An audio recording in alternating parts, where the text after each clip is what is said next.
no Apocalipse 20. Nós vamos meditar na palavra de Deus.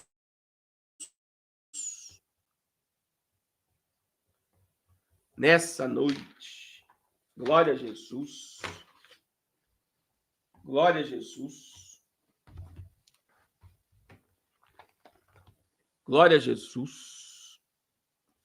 Vamos ler Apocalipse 20. A gente terminou nos livros no domingo. E hoje nós vamos concluir, irmãos, a questão do reino milenial. Vamos ler Apocalipse 20, versículo 13, 14 e 15. Vamos ler do 11 ao 15. Eu vi um grande trono branco e o que estava sentado sobre ele, cuja presença fugiu a terra e o céu e não se achou lugar para eles. E vi os mortos, pequenos e grandes, que estavam diante de Deus. E eu expliquei aqui que os pequenos e grandes não é de estatura, mas é de posição, é reis, artistas, músicos e pessoas simples, pequenos e grandes. Aí olha o que diz, que estavam diante de Deus e abriram-se os livros e abriu-se o outro livro, que é o da vida. Só tem um livro da vida. E os mortos foram julgados pelas coisas que estavam escritas nos livros segundo as obras. E olha só o verso 13, 14 e 15. E deu o mar, os mortos, as nações, né, que nele havia, e a morte e o inferno deram os mortos que nele havia, e foram julgados cada um segundo as suas obras. E a morte e o inferno foram lançados no lago de fogo. Esta é a segunda morte. E aquele que não foi achado escrito no livro da vida foi lançado no lago de fogo. Irmãos, Deus abençoe irmã Vanúzia pela sua colaboração. Veja que a Bíblia destaca sobre a segunda morte. Existe a morte física e existe a morte eterna. Que bom se a nossa morte, a morte simplesmente fosse somente a física, né? Por exemplo, Romanos, capítulo de número 6, verso 23. O que diz? Romanos 6, 23, o salário do pecado é a morte. E não é uma morte física, meu irmão. O salário do pecado não é a morte física. O salário do pecado, a palavra morte ali no grego, significa uma separação eterna de Deus. A morte de Romanos 6, 23 é uma separação eterna de Deus. Essa é a morte. Então não é a morte do corpo, é a morte eterna. Então veja que no trono branco, irmãos, nós temos, a gente falou, né? Nós iremos julgar os anjos. No trono branco,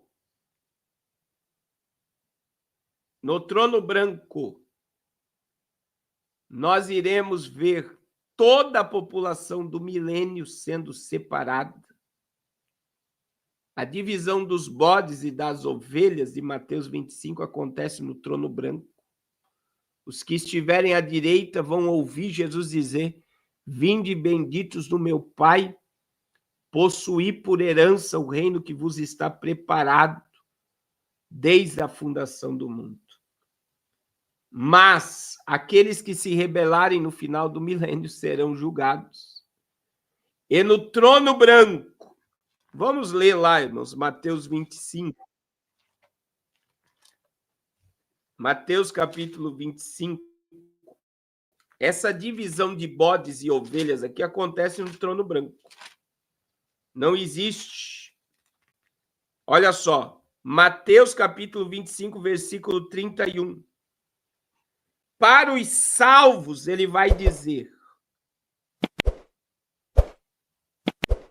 Ele vai dizer para eles.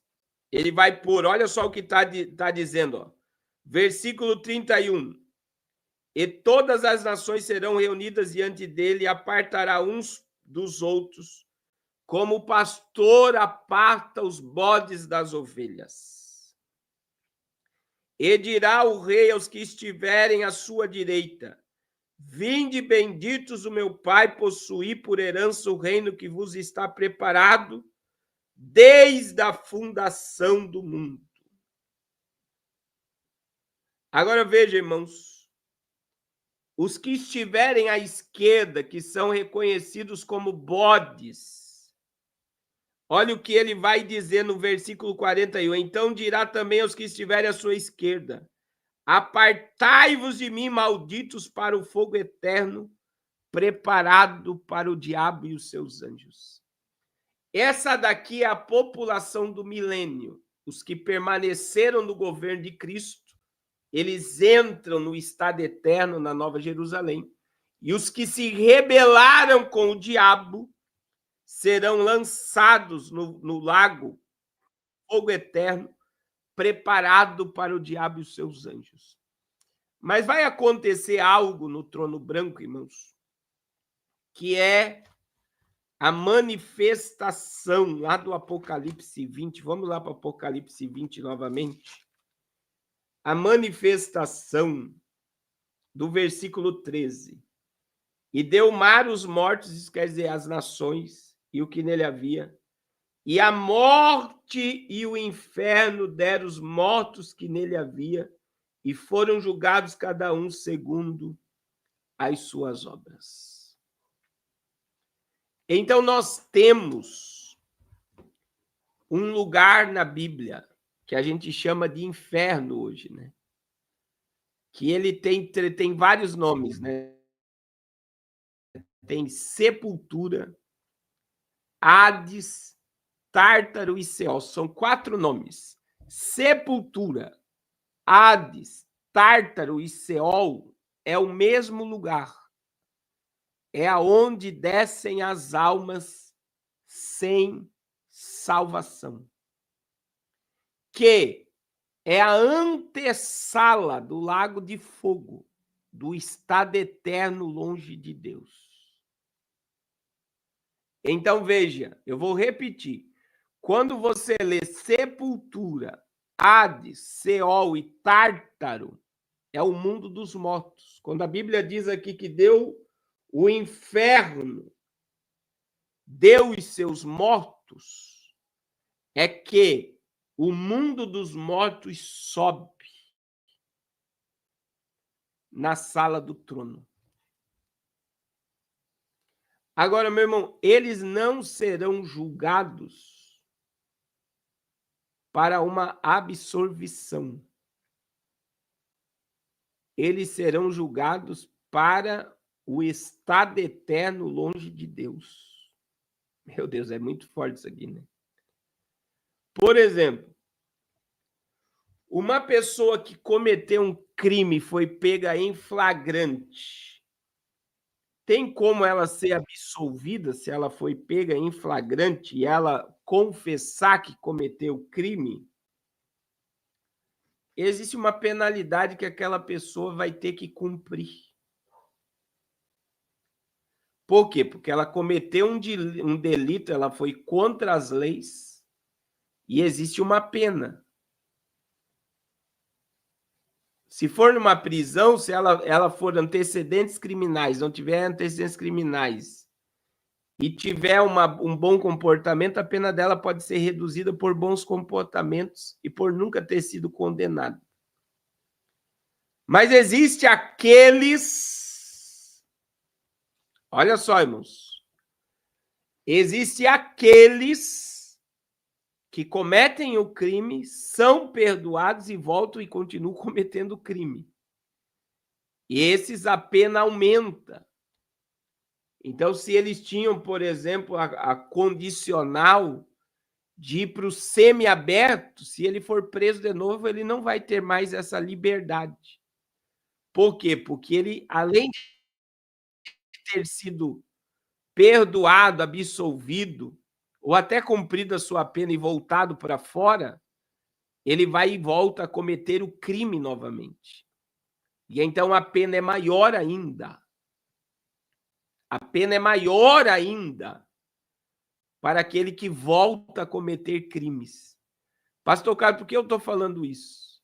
Por que o senhor está falando isso? Porque, irmãos, as pessoas que estão no mundo dos mortos, elas já estão numa pré-condenação, que antecede a condenação eterna. Mas elas não têm mais como ser absolvidas e sair daquele lugar. Elas já sabem que elas permanecerão eternamente separadas de Deus.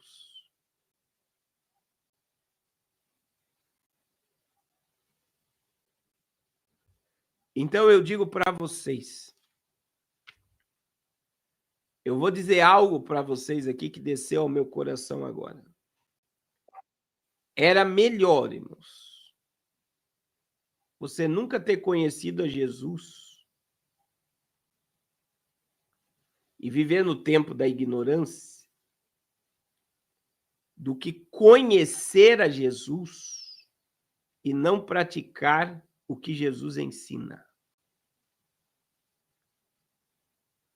Porque há um julgamento maior para quando eu conheço a verdade e eu não pratico a verdade do que aquele que não conhece. Que a Bíblia trata aquele como aquele que está no tempo da ignorância.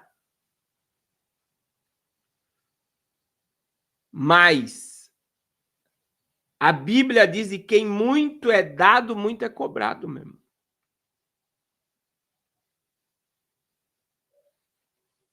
É pesado uma fala dessa, mas é verdade. Era melhor você nunca ter conhecido do que conhecer e não praticar.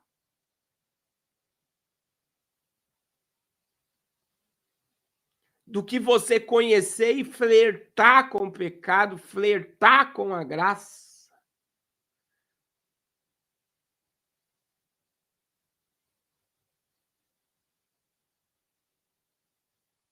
Então tem muita gente brincando com coisa séria mesmo. Tem muita gente, quando você adere a esse pensamento, uma vez salvo, salvo para sempre, ele é totalmente perigoso. Quando você não se arrepende mais, quando você não se humilha mais, quando você não tem uma vida de piedade, quando você submete a tua carne a todos os teus prazeres pecaminosos, e achar que está tudo bem é um perigo. Achar que está tudo tranquilo é um perigo.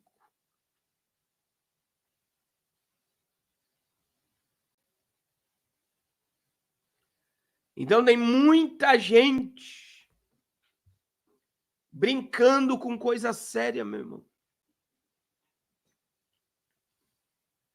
Para quem muito é dado, muito é cobrado.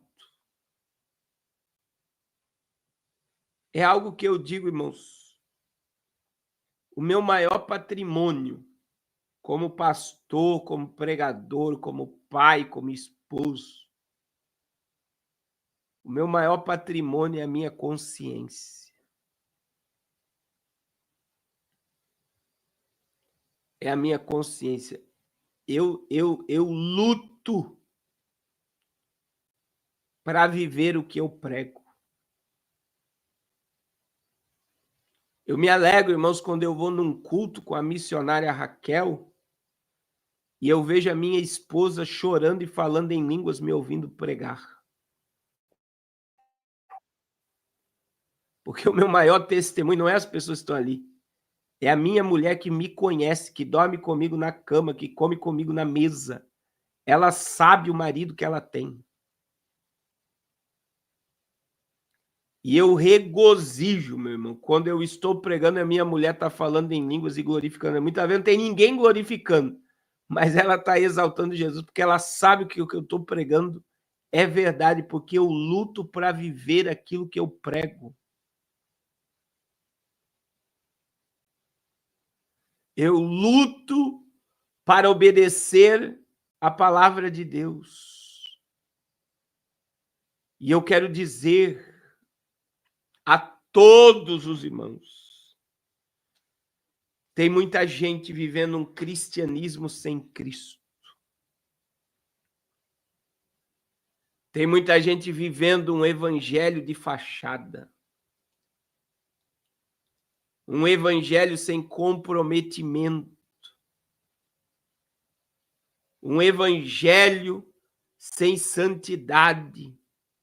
Um evangelho sem compromisso. Um evangelho sem separação do pecado e do mundo. E é este evangelho, meu irmão, que está colocando todo mundo para fora do céu, em vez de estar levando as pessoas ao céu. E eu não me canso de dizer que nós chegamos nesse triste momento, é um triste momento do cristianismo, que nós estamos tendo que evangelizar crentes. Porque tem muito crente, meu irmão, que não sabe o que é vida eterna. Que não sabe o que é eternidade. Que não sabe o que é vida com Deus. Ontem ainda eu estava dando um estudo para adolescentes, eu fiquei chocado, meu irmão. Eu fiquei chocado. Porque eu perguntei para os adolescentes, vocês sabem o que é sodomia? E ninguém me soube responder o que é sodomia.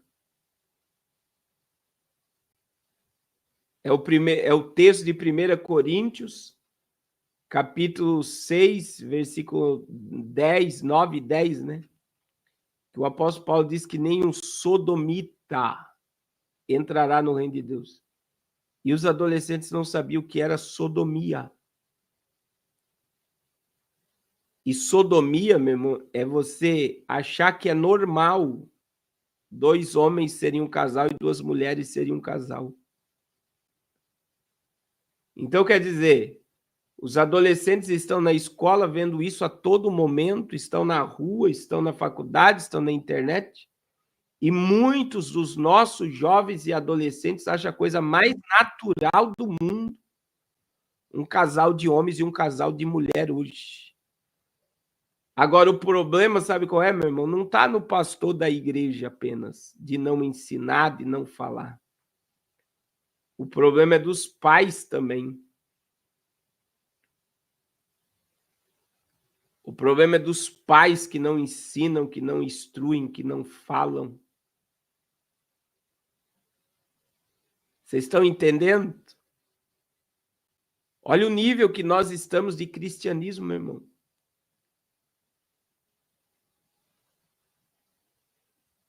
Olha o nível que nós estamos vivendo, em que as pessoas estão achando natural afrontar a Deus.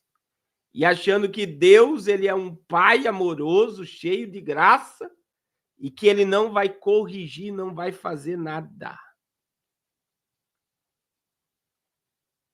Diante dessa situação. E, meu irmão, compreenda. É muito importante você compreender, você entender que ninguém que está no inferno, ninguém Ninguém que está no inferno está lá inocente. Um dos textos mais fortes que eu gosto de falar sobre isso é o que está em Lucas capítulo 16 e o versículo 24, quando a Bíblia diz sobre a história de Rico e Lázaro.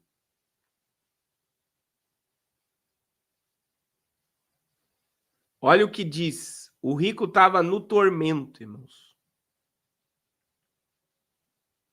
O rico estava no tormento. E aí ele diz, ó, e clamando disse, Pai Abraão, tem misericórdia de mim. E mande que Lázaro que molhe na água a ponta do seu dedo e me refresque a língua, porque eu estou atormentado nessa chama. É neste lugar que o rico está que vai aparecer no trono branco. E este versículo, meu irmão, ele mexe comigo. Por quê? Porque o rico, no tormento, ele clama por misericórdia.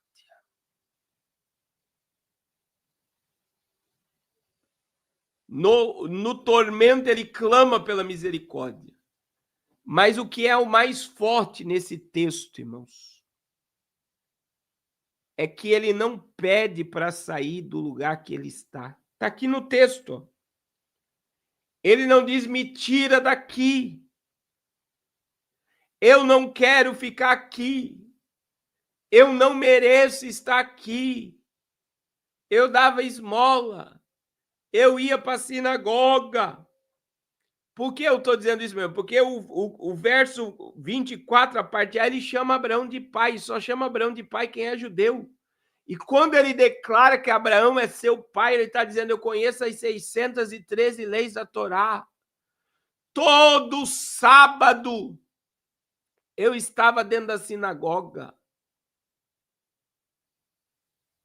Ele poderia dizer, me tira daqui. Mas ele não pediu para sair de lá, irmãos. Olha o que ele pediu. Ele disse, manda Lázaro molhar a ponta do seu dedo e me refrescar a língua, porque eu estou atormentado nessa chama. Atormentado nessa chama.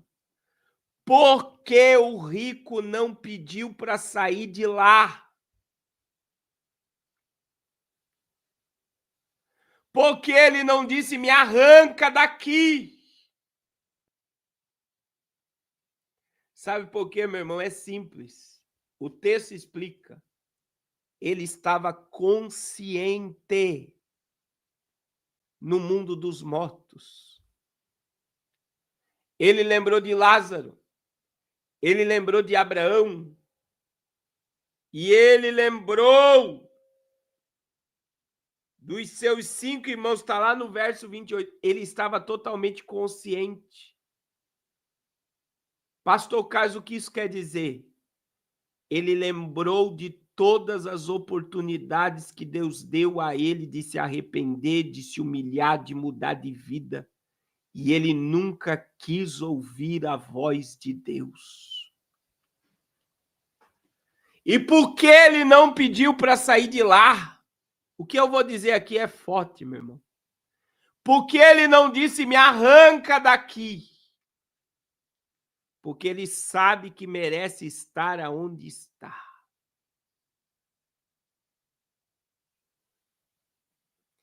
Ele sabia, como a irmã Zezene está dizendo, que ele jamais poderia sair dali porque ele merecia estar lá.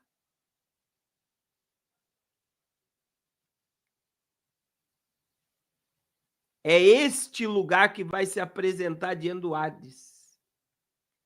Só que existe algo maior, meu irmão, que nós precisamos dizer sobre o mundo dos mortos, que muita gente não quer acreditar, mas o salmista diz.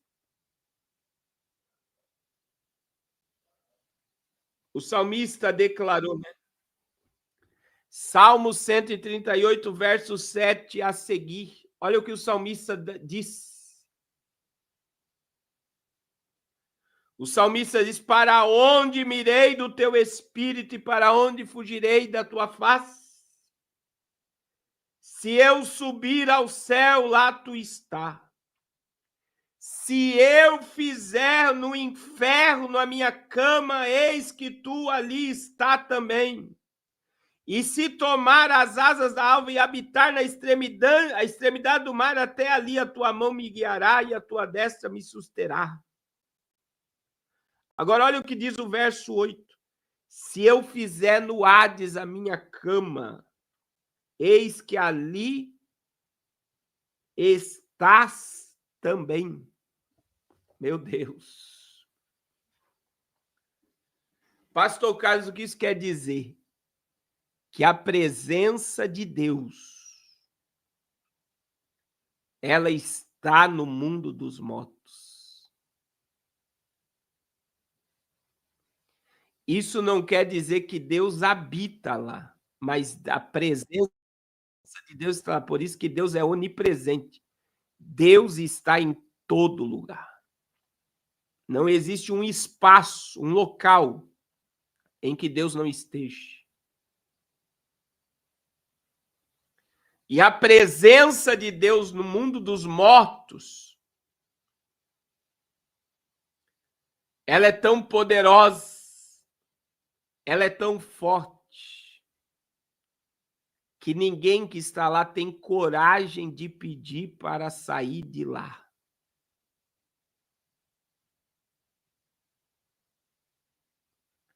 A presença de Deus naquele lugar é tão forte, ela é tão poderosa, que ela revela o estado das pessoas que estão ali. A consciência e as oportunidades que elas tiveram. Mas elas conscientemente rejeitaram o amor, o perdão e a misericórdia de Deus sobre a vida delas. Aleluia, Jesus. Aleluia, Jesus. Meus irmãos, eu não sou um pregador fatalista, tá? O fatalista é aquele que pecou, perdeu a salvação e foi para o inferno. Não.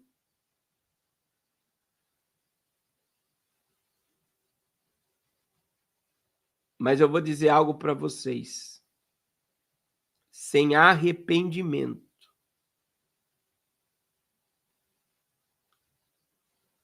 sem conversão genuína, sem santidade, sem separação, tem como nós vemos a Deus, meu irmão. Isso está na Bíblia. São dois textos que todo salvo precisava entender. Hebreus 12, 15. Segui a paz com todos. Segui a paz com todos. E a santificação, sem a qual ninguém verá a Deus. Então, veja bem, eu preciso seguir a paz com todos, eu preciso me separar, me santificar para ver a Deus. Agora, 1 João capítulo 1, versículo 7, as pessoas só pegam, irmãos, eu acho que é Hebreus 12, 14. As pessoas só pegam 1 João 1, 7. É 12, 14, irmão Miros, 12, 14. 1 João capítulo 1, versículo 7, as pessoas só pegam a última parte do versículo: o sangue de Jesus me purifica de todo pecado. Mas não é isso que está escrito no versículo. O que é que está escrito no versículo? Se nós andarmos na luz, como ele na luz está, e tivermos comunhão uns com os outros, o sangue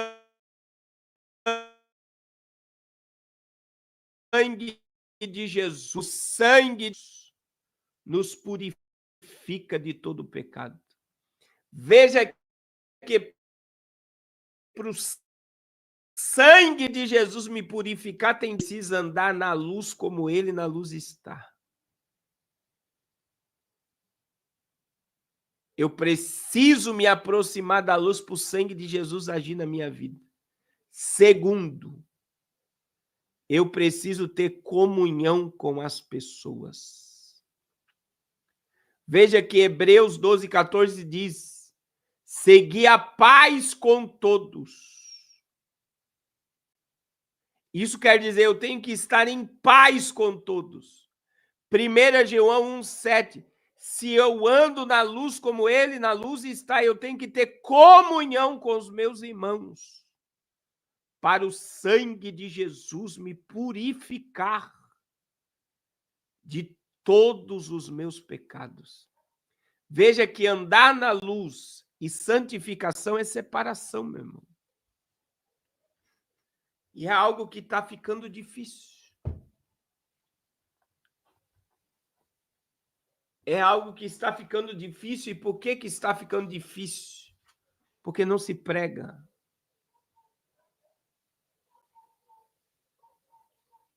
Não se fala mais sobre santidade. Não se fala mais em andar na luz. É por isso, não se fala mais sobre o inferno. Eu queria entender, meu irmão, como é que pode um pastor não pregar sobre o inferno? Como é que pode um pregador não pregar sobre o inferno? Se Jesus pregou mais sobre o inferno do que sobre o céu.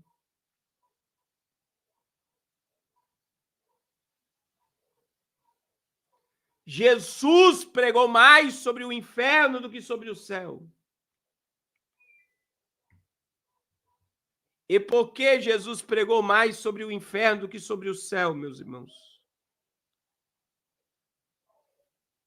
Porque ele desceu do céu para livrar a minha e a tua alma do fogo do inferno.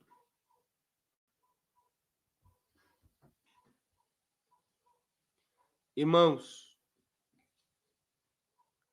e eu vou dizer algo para vocês, né?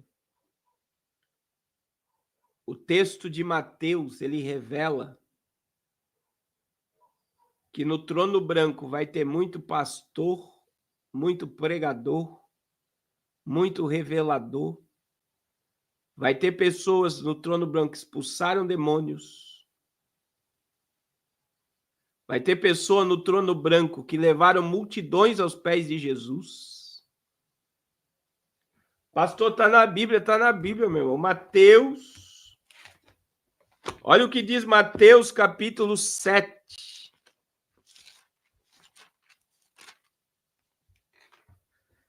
Mateus, capítulo de número 7, versículo 21 ao 23. Olha o que diz. Está na Bíblia. 21 diz assim, ó. Nem todo que me diz Senhor, Senhor entrará no reino dos céus, mas aquele que faz a vontade do meu Pai que está nos céus. Olha o que a Bíblia está dizendo, nem todo aquele que me diz Senhor, Senhor entrará no reino, mas aquele que faz a vontade do meu Pai. Aí olha o que diz o 22 e 23. É porque tem muita gente, meu irmão, que valoriza mais o barulho do dom do que o caráter do homem de Deus. E tem muitas igrejas hoje que levam pregadores e cantores, não é pelo caráter, é pela rede social, é pela multidão que segue. Ah, não importa o que está fazendo, não importa os escândalos, não importa. O que importa é que traz a multidão. E olha o que diz o versículo 22 e 23. Muitos me dirão naquele dia: Senhor, Senhor, não profetizemos nós em teu nome? Em teu nome não expulsamos demônios? Em teu nome não fizemos muitas maravilhas? Olha o que Jesus vai dizer. Então lhes direi abertamente: nunca vos conheci. Apartai-vos de mim, vós que praticais a iniquidade. Olha o que o povo vai dizer. Expulsamos demônios, fizemos maravilhas, profetizamos. Eu nunca conheci. Eu não sei quem você é.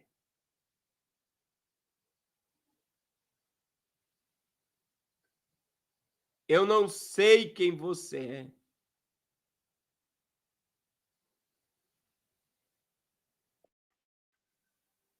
Eu não sei quem você é.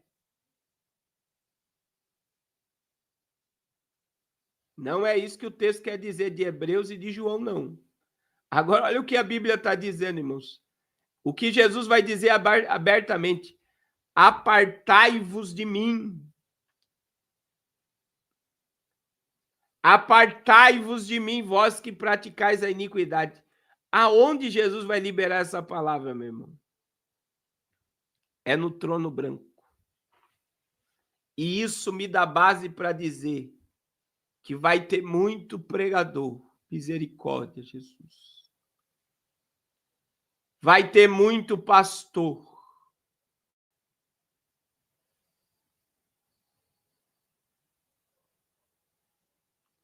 Vai ter muito cantor. Vai ter muito revelador e muito profeta. Achando que porque fazia as coisas no nome de Deus, era digno de ser salvo.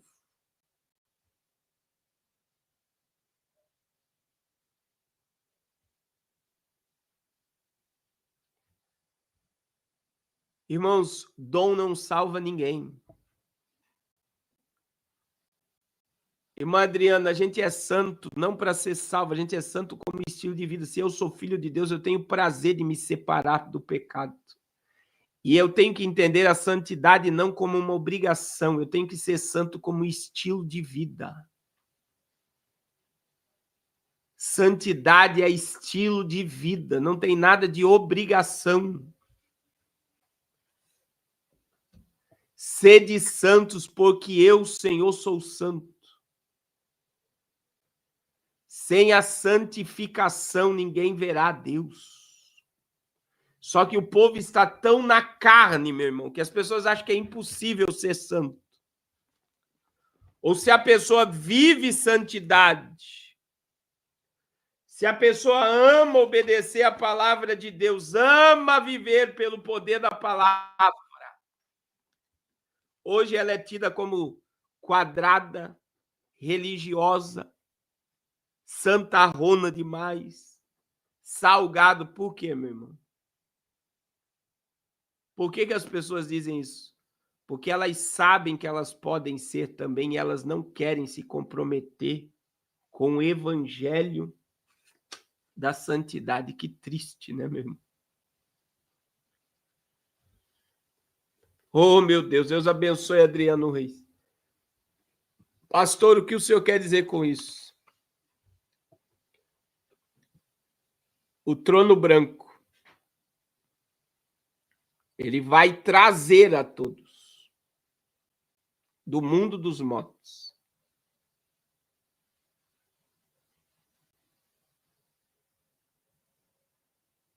E ele vai lançar, as pessoas serão lançadas no lago de fogo.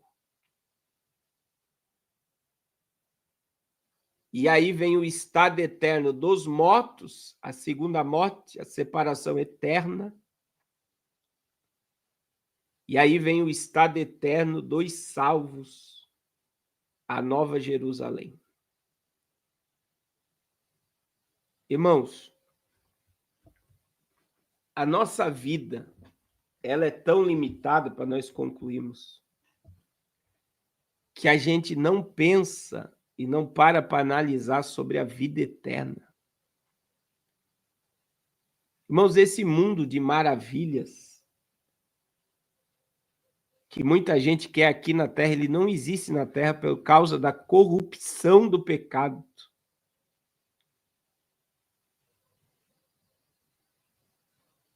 Não existe vida plena na Terra, numa totalidade. Eu vou dizer a realidade de hoje. Hoje você vence o problema financeiro, vem um problema familiar. Você vence o problema familiar, vem uma enfermidade. Você só tem vida plena obedecendo a palavra, separando-se do pecado, entendendo quem você é em Deus.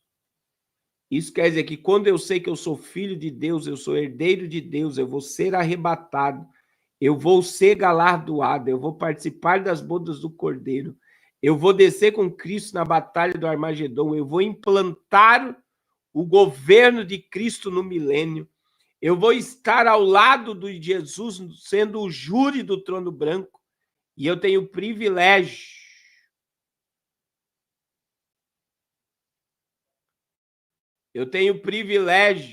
de estar com Cristo por toda a eternidade. Eu entendo, meu irmão, que vale a pena suportar o processo. Mas veja que existe um lugar que não é fictício. Ele não é Atlanta, né? Porque existe a Atlanta, diz que existe a cidade de Atlanta, para mim é a procura do Éden, que até Hitler fez expedições para a Antártida para achar Atlanta, que seria um mundo perfeito. Não existe. Mas a Bíblia diz que existe o quê? A nova Jerusalém. Lá não vai haver lágrima, não vai haver dor, não vai haver maldição. Nela estará o trono de Deus e do Cordeiro. Lá estará a árvore da vida. A cidade tem 12 portas. É Atlantis. As portas estarão abertas. E nós teremos acesso a esse lugar não por 50 anos, irmãos. Não é 60 anos, não é 70, não é 80, não é 90. Nós estaremos neste lugar de eternidade a eternidade.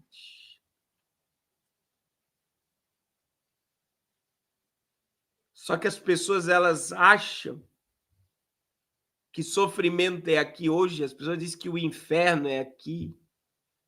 As pessoas acham que tudo se resume à terra. Mas, meu irmão, Deus plantou em nós, está lá dentro de nós a eternidade. Eclesiastes capítulo 3, verso 11 e 12. Ele plantou a eternidade no homem. Eu sempre digo isso quando eu falo do inferno. Ninguém aceita a inexistência. O que é a inexistência? Ninguém aceita que acabou, morreu, acabou tudo. Ninguém aceita. Teve dia 2 agora, dia das almas. O que as pessoas vão fazer no cemitério? As pessoas vão lavar o túmulo, as pessoas vão levar flor no túmulo. Por que as pessoas fazem isso? Porque as pessoas acreditam que aquelas pessoas que estão lá sepultadas, elas continuam existindo. E ainda tem algumas que acreditam que aonde o morto está vendo ele. Então, estamos lá lavando o túmulo, colocando vela, colocando flor no túmulo, achando que aquela pessoa existe. Agora, o pensamento que aquela pessoa existe foi Deus que plantou dentro do coração do homem. E por que Deus colocou isso dentro do homem? Porque nenhum ser humano aceita a inexistência. Morreu, acabou. Agora a Bíblia é muito clara, meu irmão. Quando ela diz ao homem foi dado o direito de morrer uma só vez, vindo depois disso o juízo. Deus deu o direito do homem de uma morte apenas. E após a morte, aí a morte física, vem o juízo. Ou a pessoa vai passar uma eternidade ao lado de Deus, ou uma eternidade longe de Deus.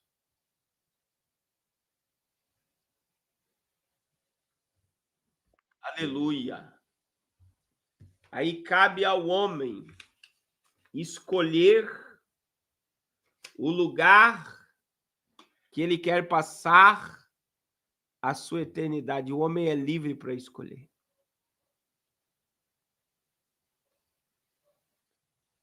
Glória a Deus.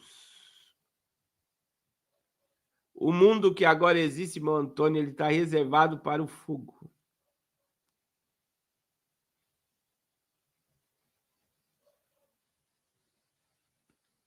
E nós habitaremos por toda a eternidade na Nova Jerusalém. Eu quero te dizer em nome de Jesus, meu irmão. Não brinque com coisa séria. E eu quero concluir essa mensagem hoje dizendo uma oração de um pregador.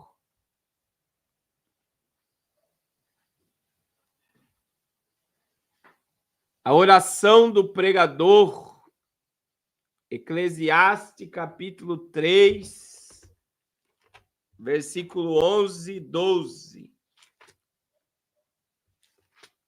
Olha o que diz lá.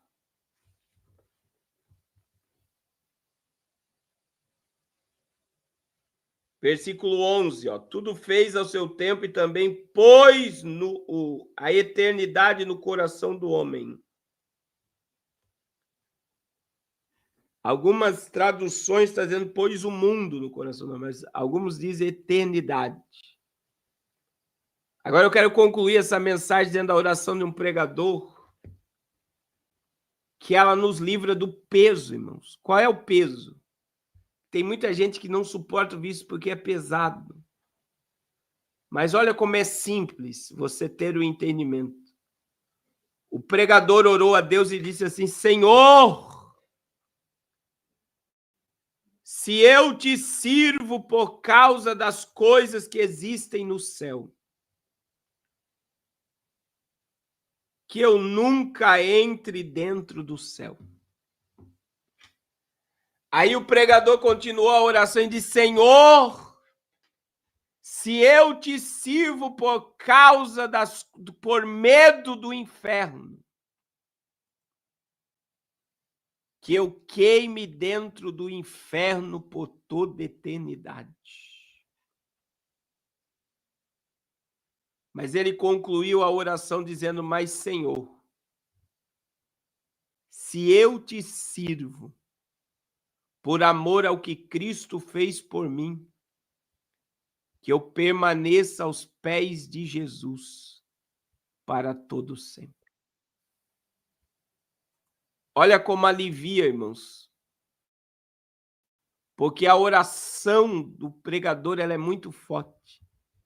Se eu te sirvo por interesse do céu, que eu nunca entre no céu. Se eu te sirvo por medo do inferno, que eu queime dentro dele por toda a eternidade. Mas se eu te sirvo por amor ao que Cristo fez por mim na cruz do Calvário, que eu permaneça aos pés de Cristo para todo sempre. Aleluia. Quando eu olho para a cruz, o medo vai embora. Quando eu olho para a cruz, eu sei que o meu lugar é na presença dele, não por 1 hora, 2 horas dentro de um templo. Quando eu olho para a cruz, eu sei que ele me quer ao lado dele por toda a eternidade. Aleluia. Aleluia. Quando eu me envolvo com a cruz, eu sei que o perdão está liberado, que a maldição foi quebrada, que o véu foi rasgado, que o paraíso foi aberto, e ele me quer ao lado dele para todo sempre.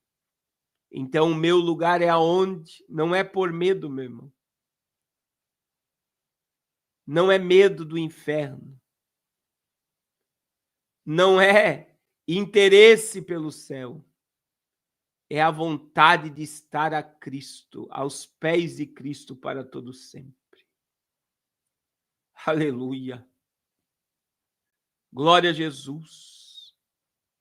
Glória a Jesus. Deixa eu orar pela sua vida, meu irmão. Eu ia terminar essa live mais cedo. Glória a Deus. Mas deixa eu orar por você agora. Amanhã nós temos culto no Zoom às 20 horas. Depois nós teremos mais uma live. Mas deixa eu orar, meu irmão. A Bíblia diz: aquele que confessa e deixa alcança misericórdia. Não há pecado que o sangue de Jesus não possa perdoar.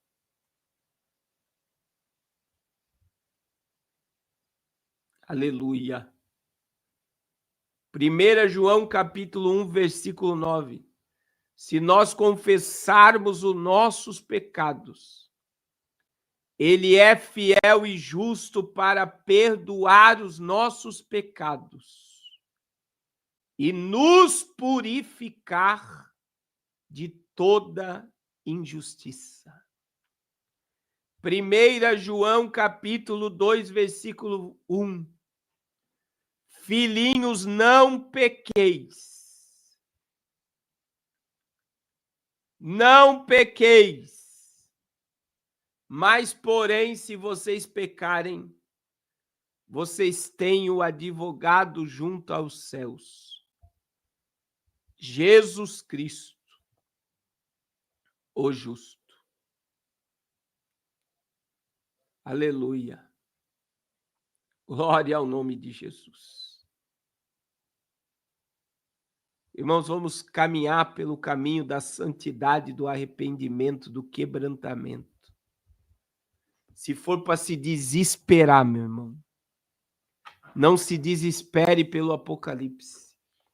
Se desespere pela presença de Deus. Aleluia! Glória a Jesus. Se for para se desesperar, não se desespere pelo Apocalipse nem pelo inferno.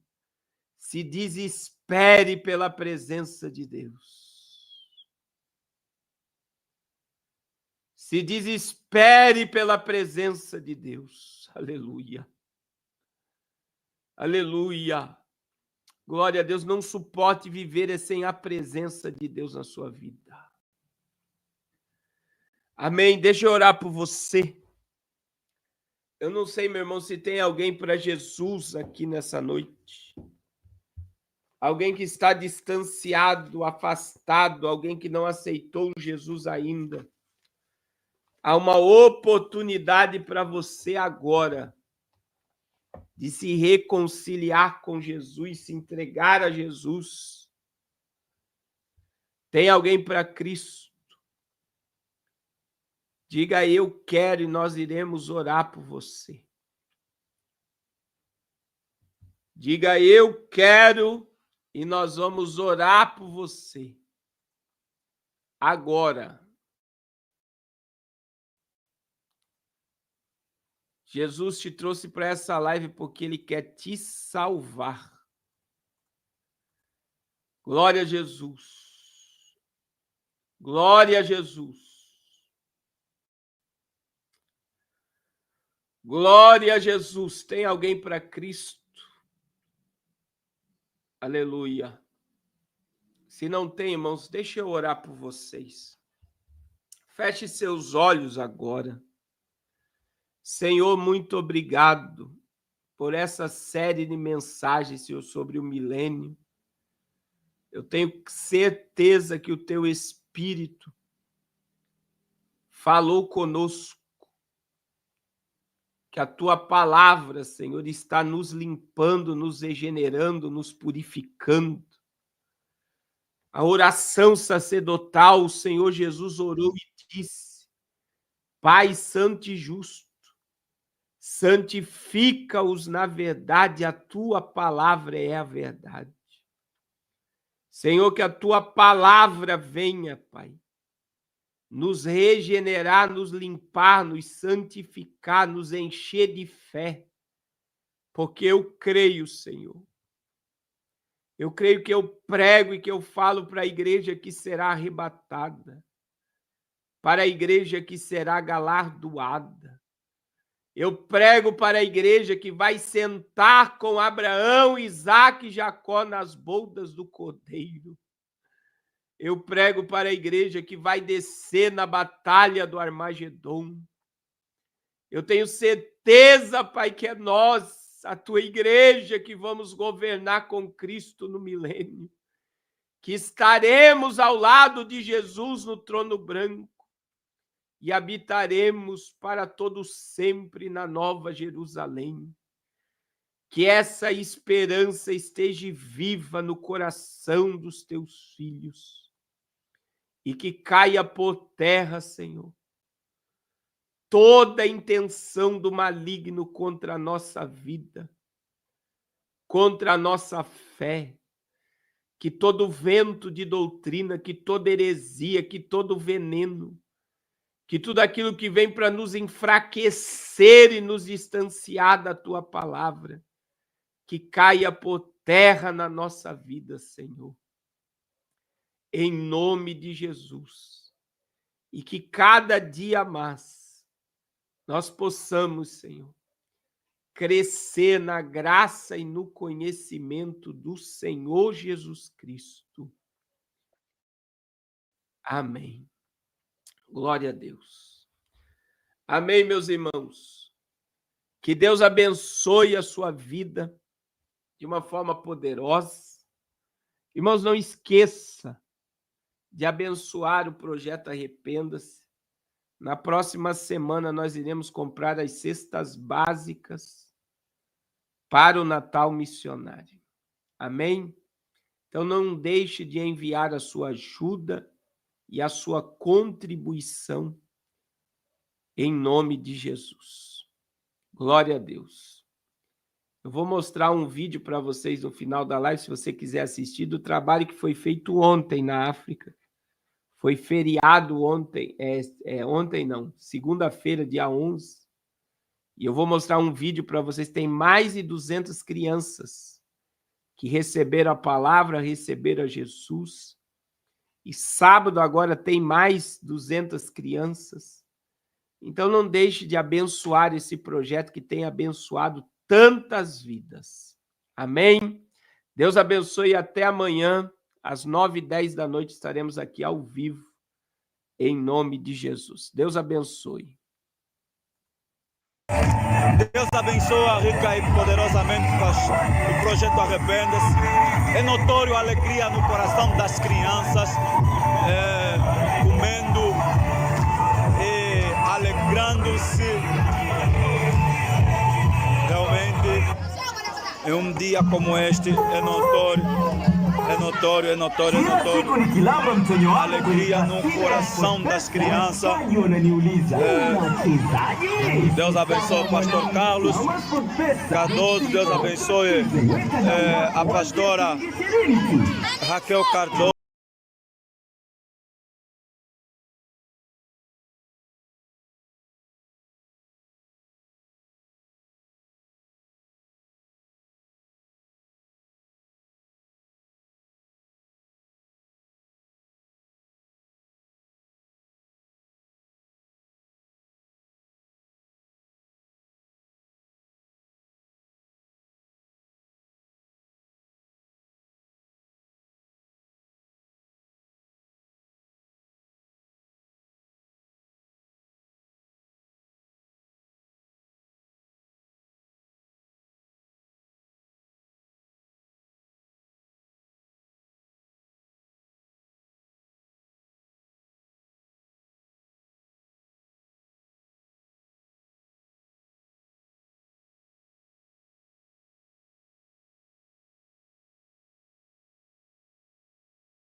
Deus abençoe.